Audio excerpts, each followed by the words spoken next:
Where do you see lithium and this state's enormous world-class resource in the lithium space? How do you see the states who are getting maximum benefit from that? Well, look, this is a really interesting story. It's not just about lithium; it's about all the battery metals. It's about rare earths. It's about all these different materials that we have available. But the real task is to get it to being processed here in Western Australia. We have these natural advantages, and we have these built advantages, and we have to take every opportunity. I'll just give you an example.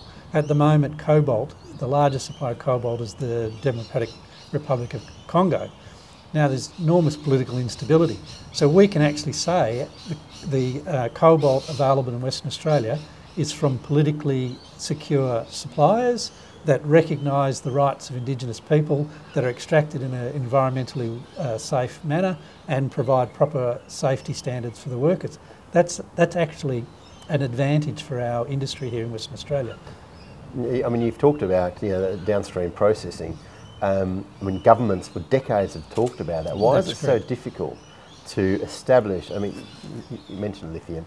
Lithium is probably a really good example now. Why is it so difficult to establish that sort of downstream industry, and what can governments do about that to attract it? Quite apart from what you said, talking up the responsible sourcing of some of those raw materials. Sure. Look, well, it takes people to make a decision to invest large amounts of money. So they're only going to invest that if they think they can make money out of that investment. So there's got to be a reason to do it here rather than somewhere else. So we actually have those reasons. We've got the materials available. We have these logical locations like Kwinana and Kemerton where you can rely on your neighbours for inputs. We have reasonably priced electricity and a secure supply, unlike the East Coast. We have high skilled workers. We have good research and development capacity in our universities. These are the things that people are looking for. For the first time, they're not just worried about labour costs. So the sort of things that have held us back in other industries aren't holding us back here, but we still have to make the case to investors about why this is the right location. And one of the cases is you can invest 100% foreign owned in Western Australia. There's no restrictions, you don't have to sell down to somebody else later. You don't get restricted on your repatriation of profits. There's no rules about dividend payments. All those things are very important to foreign investors. We can provide a stable, long-term investment environment, and we can have, for the end users, we can have all those credentials so that when they go to their customers, they can sell with confidence to their customers.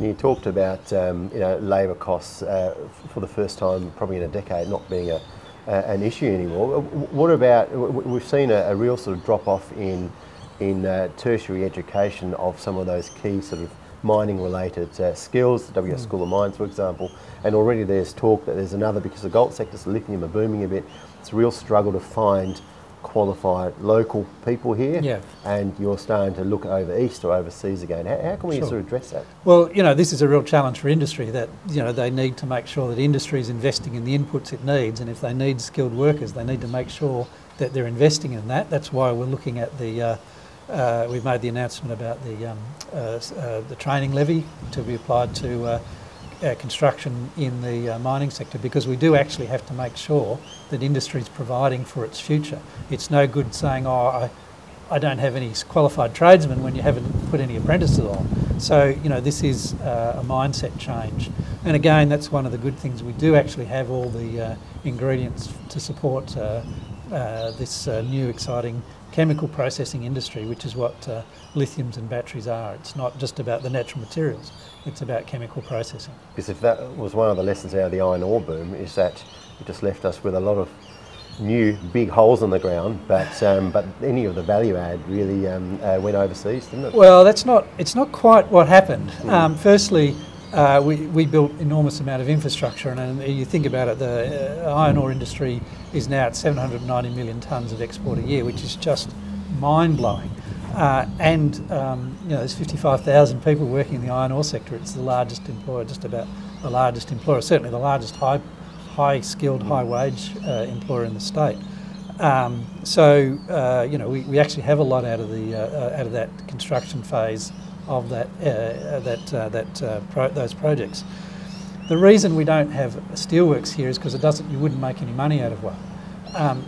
People will only invest if they can make money, and you have to make sure that you've got the environment that's going to support that.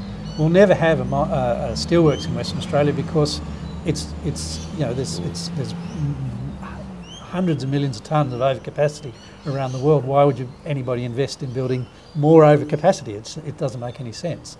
On the other hand, you know, with lithium and battery materials, there's actually a growing demand. There's a huge opportunity for expansion. It's going to happen somewhere in the world.